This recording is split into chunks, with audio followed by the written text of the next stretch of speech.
Welcome to Agri-Pulse Newsmakers, where we aim to take you to the heart of ag policy. I'm Spencer Chase.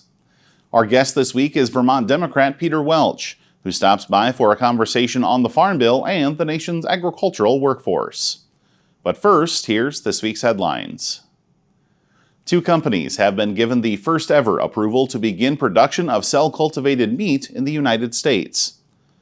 USDA's Food Safety and Inspection Service issued grants of inspection to 2 companies, allowing them to begin production: Upside Foods and Good Meat. This is the first time the U.S. government has approved production, cultivation, distribution, and labeling of the product.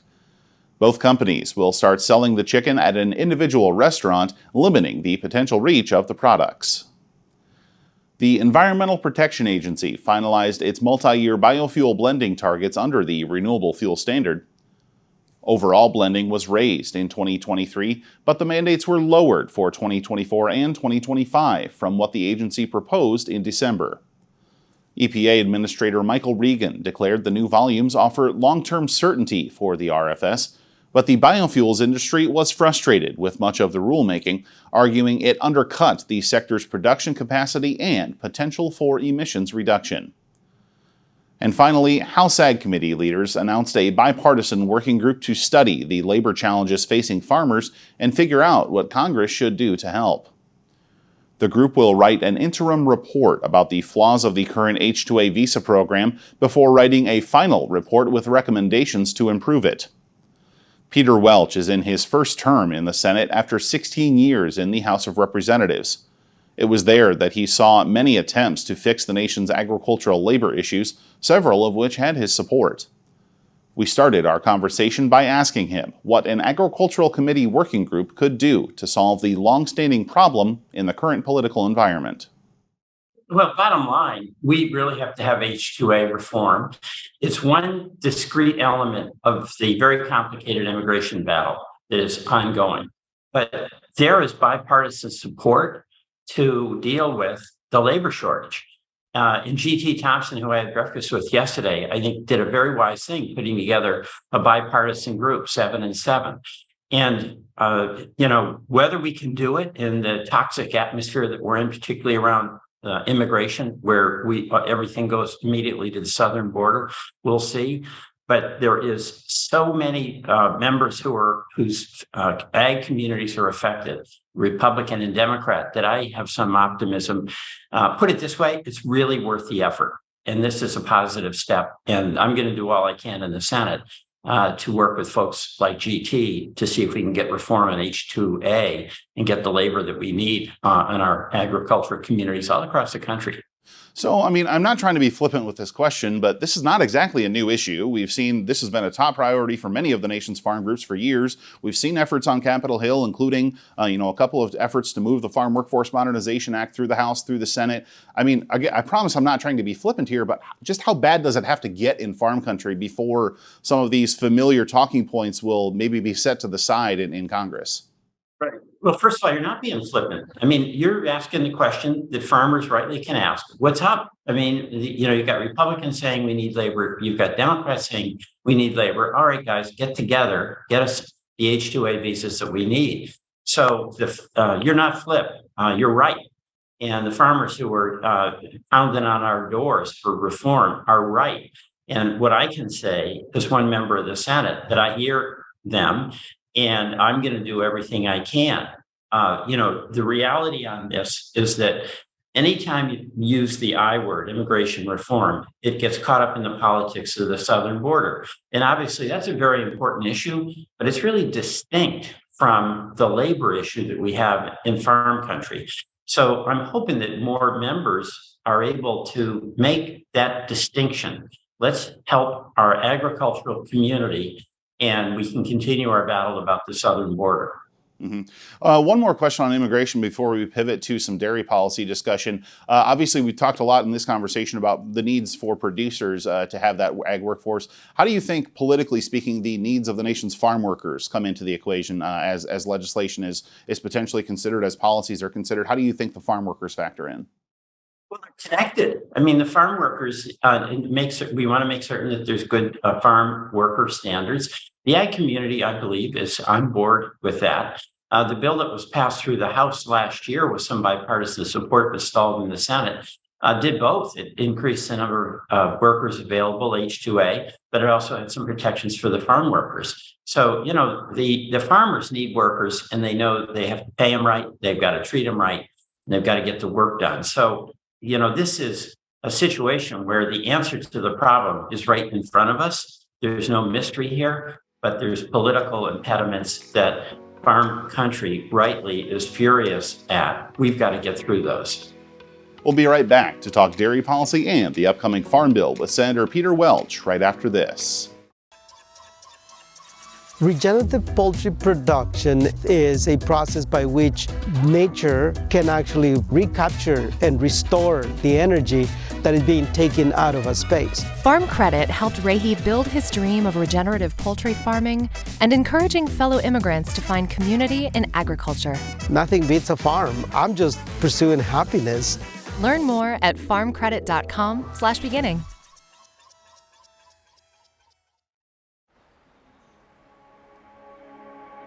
Farmers are always there for each other. We shed tears together, we celebrate together, but we also grow together. Farm Bureau is the largest general farm organization in the country. We have the farmers' back. If you're a farmer and you're not a member, we would welcome you into our Farm Bureau family. And if you want to know more about agriculture, come be part of this great family. Welcome back.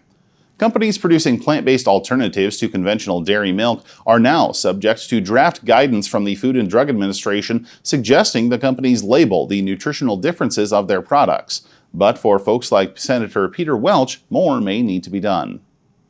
I think that the big milk labeling issue is that does milk have to be from an udder, from a mammary gland? And it's really a point of pride for farmers that milk is milk, and almond, soy, and other products that people like and they can drink are not milk products. Europe doesn't label them as such. But the bottom line here is a lot of this milk labeling is an acknowledgement to our dairy farmers who, as you know, work incredibly hard. Oftentimes, generational family farms are under enormous pressure. They're entitled to some respect for the work that they do. And not only that, but for the benefits that all of us who are not dairy farmers, I'm talking Vermont now, but I'm sure this is true elsewhere, have with them being the custodians of the landscape. And all of us enjoy the benefit of their labor. On the dairy front, and pivoting our conversation toward the Farm Bill now, we see so much discussion in the dairy industry on federal milk marketing order reform. And I wonder, with so much attention focused in that direction on the dairy industry, they seem to be largely pleased with what was done in the 2018 Farm Bill to address their policy concerns. Are you expecting that industry to come to you or your colleagues with many requests in this upcoming Farm Bill reauthorization, or do you think FMMO is going to be their focus rather than the Farm Bill? Well, I think there is some stability in terms of the policy. There's always a challenge in terms of what the margin is for our farmers. And the cost inputs, of course, have been increasing significantly. For a period, the milk price was going up. But the bottom line always is, how do you protect when that margin shrinks or vanishes? And there's also in dairy policy always a big issue about the size of the farms, and we've got diversity in that. My approach on not just dairy, but ag in general, is to pay respect to what works locally in the agricultural community, because that's the unifying force. Vermont has a lot of dairy, but John Bozeman has a lot of rice. I mean, the farmers that work there are as important to him as the dairy farmers are to me. And that's what gives us that is actually the glue that brings that bipartisan committee together, where we're trying to help agricultural communities across the country. Mm-hmm. Wrapping up here, you're the chair of the Rural Development Subcommittee on Capitol Hill with the Senate Agriculture Committee. Wonder, as you consider that committee and consider that subcommittee, what do you think is possible in the rural development front in this upcoming Farm Bill reauthorization? What are you going to be pushing for? Well, the big thing is expanding rural broadband. I mean, you cannot have a rural community without high-speed internet. And we want high-speed internet that is future-proofed, where the infrastructure of laying lines is there so that as there are advances in broadband, that we're going to not be left behind with, quote, good enough broadband. We want it to be future-proof. And Senator Tuberville and I on that committee are united on this commitment to just improving broadband in rural America. So that'll be a big focus of the committee. But a second thing is, in the infrastructure bill that was passed, there's a lot that USDA can do to help communities, rural communities, including businesses, with energy savings efforts. And any energy that our communities can save, or our small businesses can save, or our farms can save, that goes to their bottom line. So we're going to really be promoting that as well. Senator Welch, thanks for joining us. Thank you. We'll be right back to hear from this week's panel, but first, our Hannah Pagel walks us through some cost changes in a familiar nutrition program in this week's Ag by the Numbers. An agriculture spending bill moving through the House seeks to roll back an increase in fruit and vegetable benefits for women and children in a familiar USDA nutrition program. The bill would also reduce overall funding for the Women, Infants, and Children Nutrition Program. WIC participants receive a benefit for fruit and vegetable purchases. The House bill reduces that benefit by 56% for kids, 70% for pregnant and postpartum participants, and 69% for breastfeeding women. This chart shows annual WIC participation since 2000, as well as the cost of food during the same period. You can see the number of people in the program has gradually decreased since 2008, while the cost for food is increasing again. Despite the overall decrease in participation, average monthly participation in the first half of fiscal year 2023 was 4% higher than the first half of fiscal year 2022. USDA is considering making a COVID-19 pandemic-era fruit and vegetable benefit increase permanent, but Congress would need to agree to provide funding to cover final changes through the appropriations process. Jackie Falca has more in her coverage on Agri-Pulse.com. For Agri-Pulse, I'm Hannah Pagel. Who's the #1 protein source in chicken feed? You are. Who just increased sales to Egypt by 700%? You did. Who made a huge deal with Goodyear? You again. Take a victory lap. When you pool your resources through your soy checkoff, you're making sales, you're making breakthroughs that all come back to your bottom line. That's you. That's who. As your soy checkoff. Moving soy forward. Moving you forward. It's not as simple just to wake up one day and go, I want to be a conservation farmer. You're changing how your farming practice is done. You're changing your operation. Farm Credit supported John and Kelly Watley as they shifted to more sustainable farming, improving the environment where they farm and live. Learn more at farmcredit.com/climate. Welcome back to Agri-Pulse Newsmakers, where we are going to have a panel discussion here on the issues facing the dairy and produce sectors heading into this upcoming farm bill, joined this week by Michael Dykes with the International Dairy Foods Association and Rebeckah Adcock with the International Fresh Produce Associations. A couple of international food associations this week. I would promise we did not plan that. But Michael, I'm going to go to you first, because before we dive into some of the farm bill stuff, obviously within the dairy industry, a lot of discussion going on right now on federal milk marketing order reform. I guess just can you give us a 30,000-foot view and just kind of assess how do you think the process is going for IDFA and its priorities to reconfigure some of those manufacturing costs for dairy processors? Well, Spencer, I would say to start with, it's been since 2008 since the last time there's been any kind of federal order hearing on milk pricing. There's been some recently stuff on transportation, but it's been 15, 16 years since that's been done. Dairy is a dynamic, evolving industry. There's been a lot of change in the dairy industry since that period of time. So pending before USDA, I think 12 different organizations have submitted 38 different proposals. We at IDFA have submitted 2 proposals, one to adjust the manufacturing cost allowances and one to adjust the way the Class 1 price is set, the Class 1 mover. So we are working closely with USDA. We're working across our membership. We're trying to put forth proposals that are data-driven, that are balanced, that work in the best interest across the entire dairy industry. We believe it has to be good for dairy farmers and also good for dairy processors, because to have milk production and no processing capacity doesn't work, or to have processing capacity and no milk doesn't work.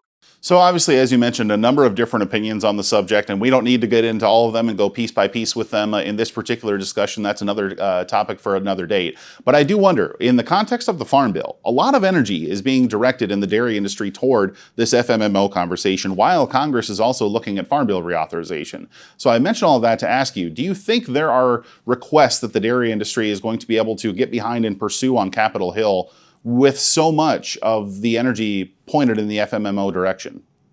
The dairy industry is united around one major piece, and that is to give the USDA the statutory authority to conduct mandatory cost surveys so that we have consistent data, consistently updated across the entire dairy manufacturing industry, so that we wouldn't go another 16 years without having an adjustment to the manufacturing cost.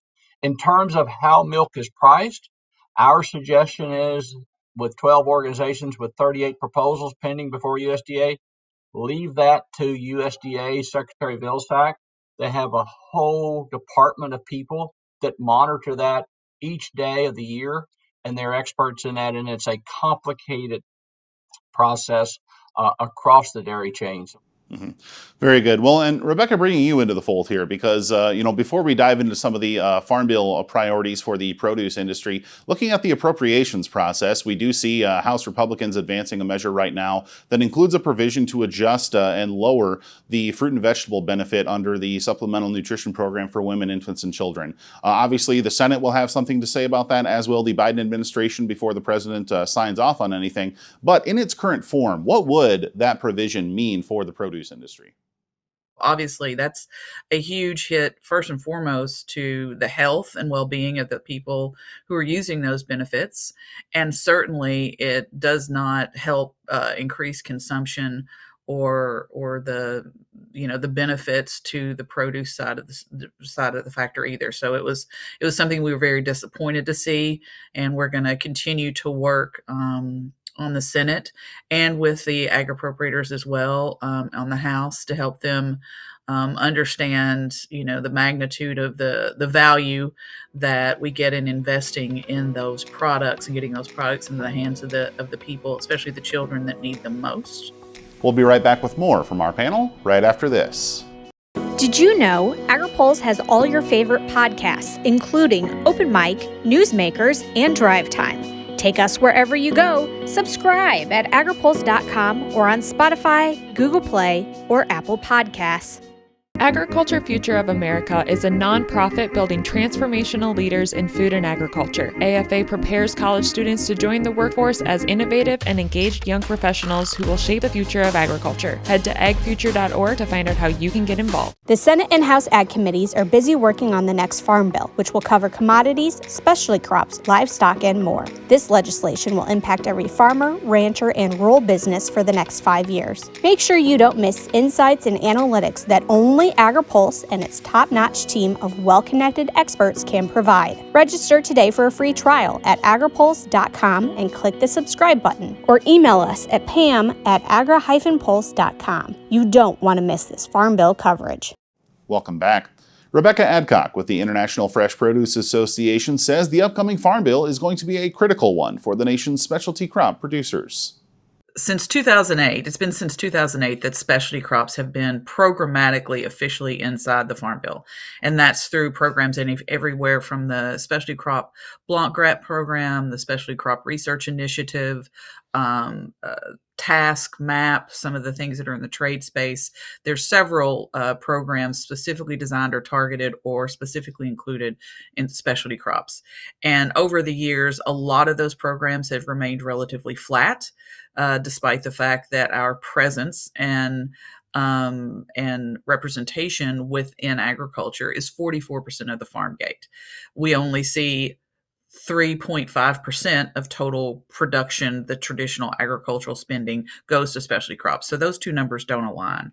And what the specialty crop industry and fresh produce is pushing for is more alignment, to have the Farm Bill better reflect what food is produced and who is producing it. So, of course, all of those priorities then going up against, as we discuss, a very tight Farm Bill budget. What do you think are some things that could be pursued to increase demand for fruit and vegetable products, and in turn, increasing fruit and vegetable consumption by consumers? Mm-hmm. Well, we definitely have several ideas of ways that we can support through the nutrition programs. And certainly the backward movement on the Agri-Pulse process was discouraging, but we're not giving up. And we know that there are ways of encouraging and the routes that food enters through the federal procurement program as well as through the nutrition programs. But on the non-nutrition side of the Farm Bill, we believe that we can do a much better job finding a safety net and risk management tools for specialty crops. Very few specialty crops, except for some of the tree fruits and a few other individual products, have access to any crop protection products, and those that do have generally products that are deemed pretty meaningless. Michael, I want to wrap up the conversation with you and maybe zoom out on kind of the Farm Bill writ large. We see that the House of Representatives is currently, kind of dealing with a process of conservatives occasionally putting a blockade on any kind of action on the floor. We haven't seen a ton of, real concrete legislative activity from either the House or the Senate Agriculture Committee. Don't have legislative text from either of them quite yet. What do you think? I mean, what's your read on the progress of a Farm Bill and whether or not legislation is something that can be moved yet this year? I know, as Rebeckah mentioned, that there's an interest in reducing the federal spending, the federal deficits. But after being on the Hill for the last 2 days with several of our IDFA members for the legislative fly-in, I have more optimism about a Farm Bill now than I did before. There's a genuine interest and a genuine recognition that for a Farm Bill to pass and be successful, it will require a bipartisan effort. Very good. Well, a number of things need to happen for that to happen, and we will keep a close eye on all of those things, as will Michael and Rebeckah. Thanks to both of you for joining us. We'll be right back with more Agri-Pulse Newsmakers, but first, our Hannah Pagel has a look at animal housing practice standards across the country in this week's Map It Out. You may have heard of California's Prop 12 animal housing law, but several other states across the country have passed and implemented similar laws addressing animal welfare. This map shows where production practices, specifically the use of crates and cages for sows, chickens, and veal, are prohibited, or retail sales are restricted by state policies. 15 states have at least one of these policies on the books as of last year. The states have varying language in their policies. For example, Utah and Nevada have bans on using cages for laying hens. Other states like Colorado and Kentucky have bans on veal crates. And several states, including Arizona, Florida, and Ohio, have bans on gestation crates for sows. Many of the states have combinations of laws banning certain animal housing practices or the sale of products resulting from their use, creating a patchwork of regulations. As more states phase in additional restrictions in the coming years, several lawmakers are looking to the upcoming Farm Bill to pursue legislation that would halt the retail sales restrictions of products produced in other states. For Agri-Pulse, I'm Hannah Pagel. Who's the #1 protein source in chicken feed? You are. Who just increased sales to Egypt by 700%? You did. Who made a huge deal with Goodyear? You again. Take a victory lap. When you pool your resources through your soy checkoff, you're making sales, you're making breakthroughs that all come back to your bottom line. That's you. That's who. As your soy checkoff. Moving soy forward. Moving you forward. Looking closer. Seeing further. That's how we do it. At Curious Plot, we're driven to find what's next for agriculture, animal care, and food. We stay curious because that's what it takes to grow understanding. That's how we plot strategies and tell stories that get results time after time. Marketing, communications, and consulting that look closer and see further. Curious Plot. We can't wait to help you tell your story. Thanks again for tuning in for another episode of Agri-Pulse Newsmakers. Before we let you go, here's what's on the horizon for the upcoming week. The House Ag Committee is holding a Farm Bill listening session in Tennessee on Monday. USDA's Equity Commission will meet Wednesday through Friday, and Friday will bring USDA's annual report on the nation's row crop acreage. You can stay up to date with the latest news on agripulse.com. For Agri-Pulse Newsmakers, I'm Spencer Chase. Have a good one. Newsmakers is a production of Agri-Pulse Communications. For more ag policy news, visit agripulse.com. You can also find our new content on YouTube and wherever you get your podcasts. Don't forget to follow Agri-Pulse and our correspondents on social media to get breaking news and more.